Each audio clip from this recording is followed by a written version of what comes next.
What if I told you the secret to getting anyone to like you? Was written in a book from 1936, and it still works today. How to Win Friends and Influence People isn't just a book, it's a cheat code for life. In this video, we're diving into Dale Carnegie's timeless classic.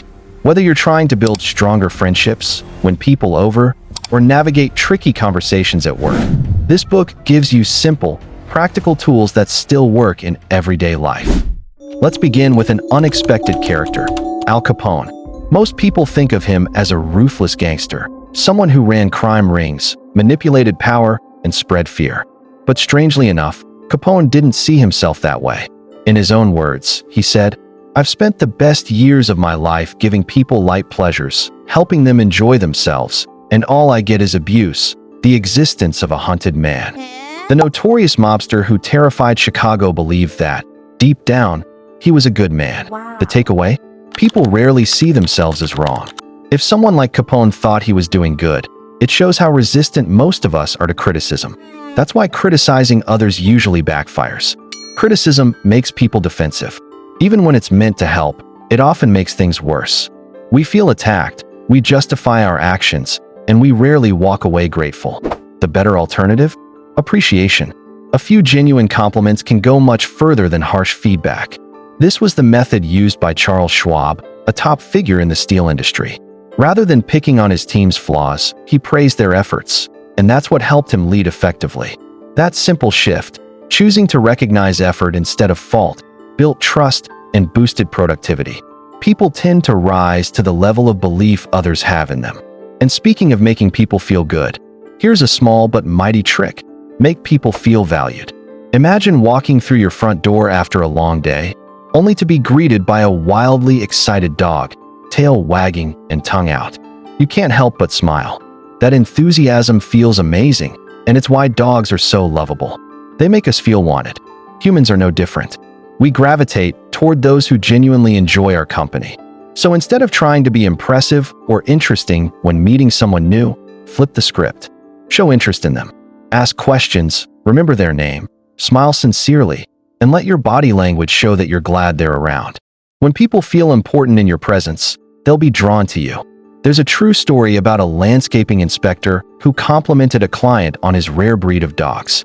The conversation took off, and by the end of the project, that same client gifted the inspector a purebred puppy. It wasn't just the flattery, it was the authentic interest that sealed the connection. Here's another powerful tip: be a great listener. Abraham Lincoln, during the Civil War, once invited a friend to the White House to discuss a serious decision about slavery. But when the friend arrived, Lincoln simply talked, thinking aloud for hours without needing any response. In the end, he thanked his guest and sent him home. What Lincoln really needed wasn't advice, it was a good listener. Everyone loves to be heard, but in a world full of talkers, listeners are rare. If you want to build deep connections, give people your undivided attention. Ask about their interests, then listen actively. Don't just wait for your turn to speak, be fully present. Theodore Roosevelt even read up on his guests' favorite topics before meeting them. That way, he could always have engaging conversations tailored to their interests. You don't need to go that far, just listen more than you talk. Now, what about disagreements?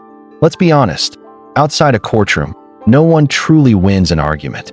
Sure, proving your point might feel good in the moment, but it often comes at the cost of the relationship. Even when you're right, you might leave behind resentment. The real goal isn't to win arguments, but to avoid turning conversations into battles in the first place. Still, disagreements are sometimes unavoidable. When they happen, how you handle them makes all the difference. Start by avoiding direct confrontation. Instead of saying, "You're wrong," try something like, "I might be wrong, but let's look at it together." That small shift lowers defenses and invites real dialogue. If you realize you were mistaken, be the first to admit it. Owning your errors shows maturity, and ironically, earns more respect than pretending to always be right. Another smart tactic? Get people saying yes early in a conversation. Socrates, the ancient philosopher, mastered persuasion by getting people to say yes early on. He'd begin with statements everyone could agree with, slowly guiding the conversation to more complex ideas. Why does this work? People also love their own ideas more than those handed to them. So rather than pushing your thoughts, Lead people gently toward them. Let them discover your ideas for themselves. That's how President Woodrow Wilson's advisor, Colonel House, influenced major decisions by subtly planting ideas in casual conversations, allowing Wilson to take ownership of them. House didn't mind. He understood that true influence lies in subtle suggestions, not in seeking recognition. Next principle, try seeing things from the other person's perspective. Jay Mangum, who worked in elevator maintenance, once had to convince a hotel manager to shut down an elevator for a full-day repair, despite the manager only allowing a 2-hour window. Instead of pushing back, Jay acknowledged the manager's desire to keep guests happy. He then explained that avoiding the repair could cause bigger issues later. The manager agreed. When we take time to understand what others care about, we communicate more effectively. Often, a bit of empathy, like saying, "I understand how you feel," can de-escalate even tense situations. Lastly, let's talk about setting high expectations and watching people rise to meet them. Take the story of Ruth Hopkins, a 4th-grade teacher who once had a troublesome student named Tommy. But instead of expecting the worst year, she greeted Tommy warmly and told him she'd heard he was a natural leader. She said she was counting on him to help make their class the best one yet. And it worked. That small vote of confidence changed his behavior entirely. Tammy began to behave like the leader Ruth had imagined. We tend to live up to the expectations others have of us, especially if those expectations are high and positive. Praise can shape identity. Speak to people's strengths as if they already possess them, and they'll often rise to meet that belief. Dr. Martin Fitzhugh, a dentist, once used this principle with his cleaner. When a patient complained about a dirty cup holder, Dr. Fitzhugh didn't criticize. Instead, he wrote a note appreciating her usual thoroughness and casually mentioned the area. Her performance improved dramatically afterward. The lesson is simple. Praise is powerful. Belief in someone's potential can become a self-fulfilling prophecy. I've got one final piece of advice for you. Set up a challenge.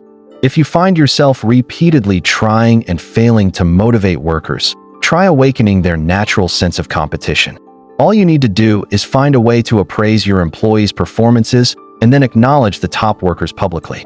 Very often, you won't even need to award a prize. Healthy competitiveness is sometimes all it takes to rouse a sleeping workforce. Dale Carnegie's wisdom proves one thing. Real power lies in kindness, respect, and understanding. Master these, and you can lead anyone, anywhere. I hope this inspires you to dive deeper into the book. And if you've already read it, I hope this summary reignited your passion to lead with empathy and strength. Until next time, leaders, stay curious.